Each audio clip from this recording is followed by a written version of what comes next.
Think back to your time in high school. Did you ever feel that you were in a prison? Did you ever feel that you were in a machine that had its own purposes and goals and had no relation to what you actually wanted to do or achieve? If you did, then you shouldn't be surprised, because this reflects the nature of what the modern school is. The modern school was invented by the Prussians after 1806. Before then, education was delivered in many different ways. What we think of as the school was invented in that particular time and place.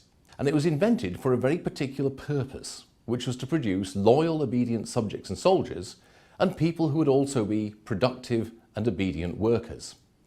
It's this that explains why school is the way it is and has the features that it has. It explains why it is that the school day is divided up into rigid, time-structured blocks. It explains why it is that the organisation of the school is hierarchical and highly structured. It explains why it is that people are taught with people of their own age instead of people who are at the same stage of interest or ability as themselves.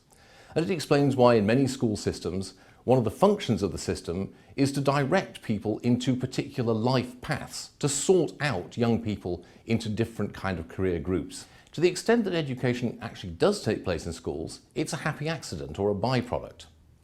Now, there are many people who work in schools who believe that education in fact is the main point of what they're doing, and who are trying very hard to educate the people in their charge.